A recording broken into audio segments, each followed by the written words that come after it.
Whether you're making bitters, tonics, elixirs, or soda fountain flavors, extracts are a fantastic way to add creative flavors.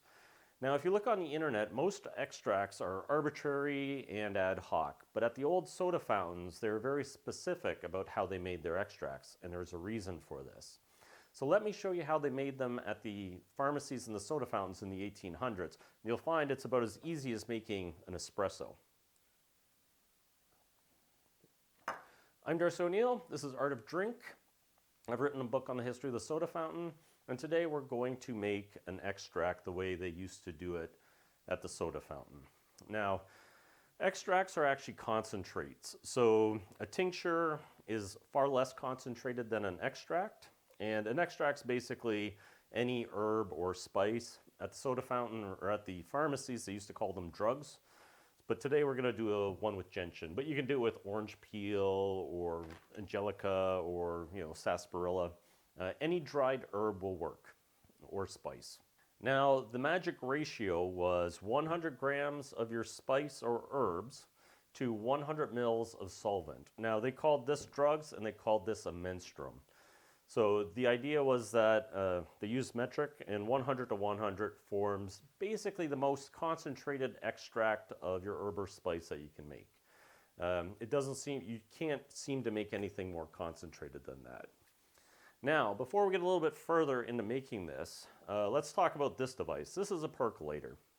Now today they call them dropping funnels, and they're really hard to find, but H Bar Scientific has them. I'll leave a link below. I'm not sponsored by them, but they're one of the few places that has an open top one, and I'll explain why that's important.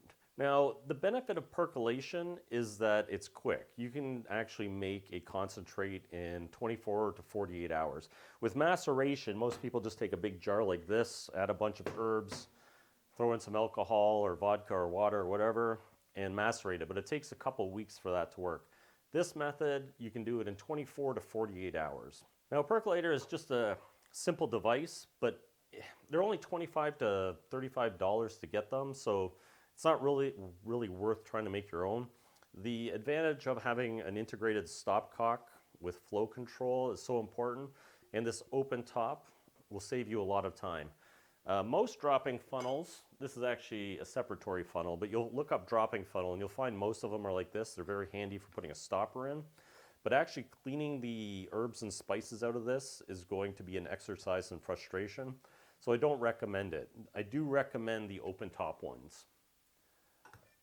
Now you can do this all by maceration if you want, but because we're doing 100 grams to 100 mils, that makes a pretty thick mud of herbs and spices with the alcohol. The benefit of this is it's self-filtering. So we're going to pack this with ground herbs and spices. Then we're going to run the alcohol through it. And it's basically going to mostly filter itself. And it's a slow process, but you don't have to pay attention to it. Once it gets going, it will take care of itself. Now there are a few important steps. The first is grinding up your herbs and spices. So today we're doing gentian. The trick is to get this fairly fine. You want it kind of like an espresso coffee. So if you just think of coffee, it's fairly fine, but again, water goes through it just fine. So that's kind of what you're looking for. Now, this is a root, and it's fairly hard, but your trusty old coffee grinder will work, and burr mills work too. For me, I grind it with the coffee maker, and then I run it through a couple sieves. This is a number 10 sieve, so anything that goes through this is 2 millimeters or smaller. And then I have a 1 millimeter one too. This is a number 18. And all that does is allow me to make sure that everything that I collect is smaller than 1 millimeter. And that's what this looks like. And you'll notice that it's very much like coffee, almost like sawdust when it's a root, but it's very similar to the coffee. So if you can just grind something to that size, then you're gonna be fine. So you don't actually need sieves. They're just kind of handy because you can actually get like a more coarse type material if you want to. Now, a lot of the old soda fountain or pharmacy manuals would specify a size, and most of it's in the number 20, so less than 1 millimeter. So once you have your finely ground herbs or spices, you need to moisten them. Now there's two parts to this. One of them is that this stuff swells, so when it's in the dry form, as soon as you add water or any solvent like alcohol, it's going to expand. And if you put the dry material in your percolator and then add your solvent, it's going to expand in there and it's going to become very tight because it's not all going to be able to go vertically.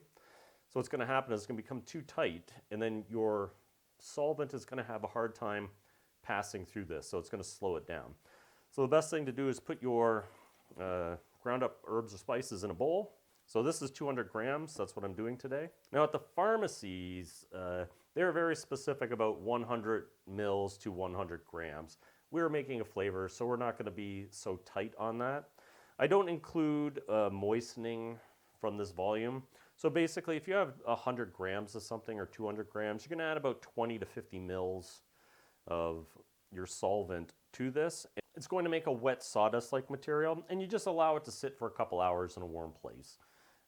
Even an hour would work once it starts absorbing. But what you do not want to do is have pools of liquid in this. You just want to make it damp, and that's going to help start the extraction process as well.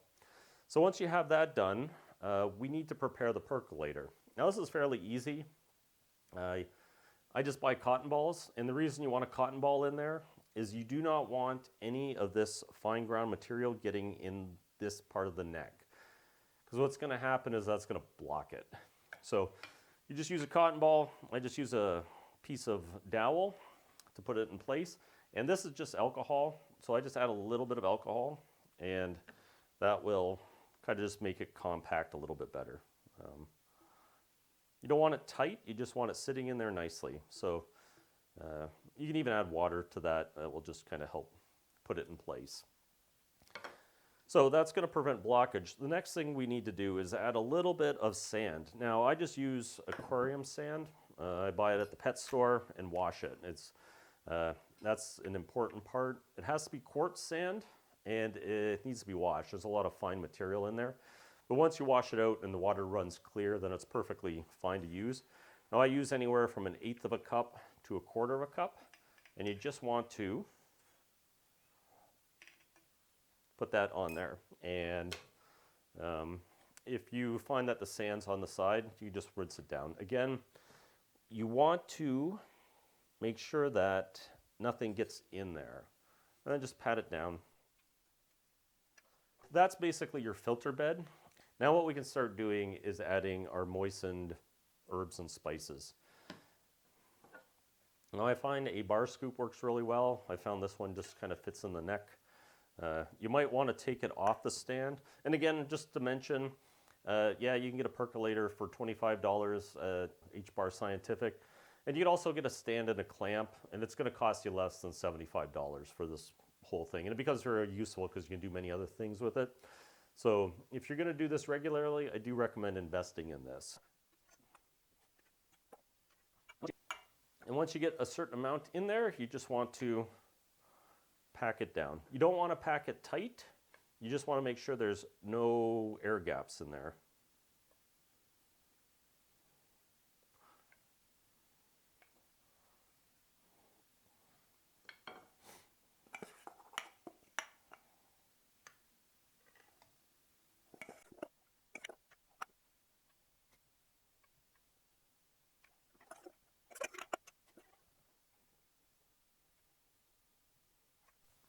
Now once you have that nicely packed, what you're going to do, this is optional, but these are just little cotton pads, organic cotton that you can get at the same place in the grocery store as the cotton balls. And then you just want to add a little more sand to the top. This will just prevent everything from floating up.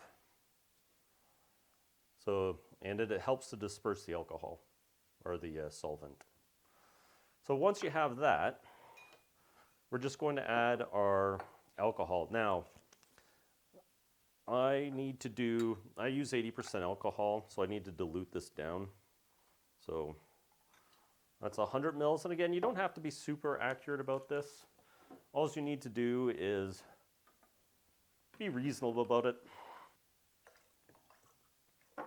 So now that's our solvent. Now all you do is you just gently pour it on there.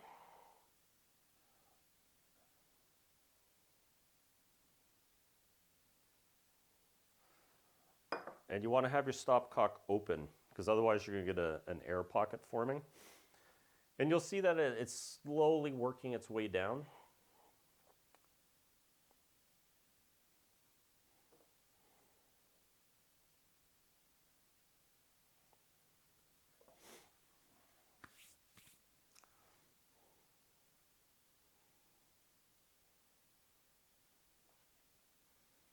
And the one thing you'll notice is that it works its way down uniformly, and that is what you want. And it'll take a couple minutes for it to work its way to the bottom.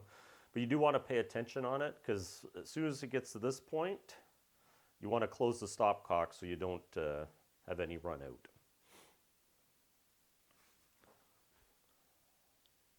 Now at this point, you have a little bit running through. You just have a little bit of excess alcohol at the top, and it is pretty much set to go.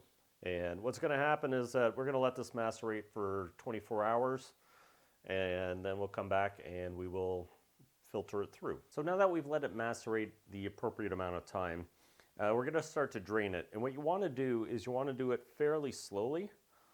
So you just want to get a couple drops per second, and you just want to let it drain out slowly, and that will allow the alcohol at the top. So you want that when it comes down to slowly drop through and extract any flavor compounds that were missed by the first part of the rate of 1 drop per second is going to be 3 mils per minute. So within an hour, you're going to get 180 mils. So it may take an hour for this to drop, but that is fine because that will allow maximum extraction. So since you made it this far, let me tell you the mistakes I've made. The first is I prepared the gentian 24 hours in advance just because I was making this video, and I moistened it. And what happened is that 24 hours later, it was fairly swollen. So when I was putting this into the percolator, it took up more volume than I thought it would. So you do have to be careful, stick to that 1 hour, 2 hour moistening period. Because again, the swelling is going to be significant for some items. So for example, chamomile. This stuff is quite fluffy. They're basically flowers, so they got a lot of volume to them. You're only probably going to get 100 grams of chamomile in here. Now if you grind it up fairly fine, it may pack up finer.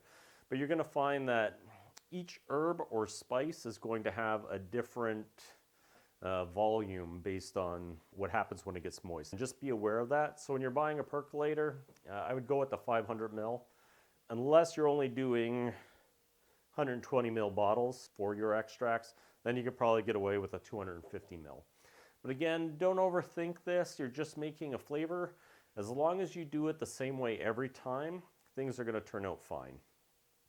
Now, as you can see, this stuff is pretty syrupy. It's not like alcohol. It is a very syrupy extract. So it's quite concentrated. So this is going to last a long time. But the purpose of an extract is to work it into other things. And you don't have to do just simple straight gentian or straight orange peel.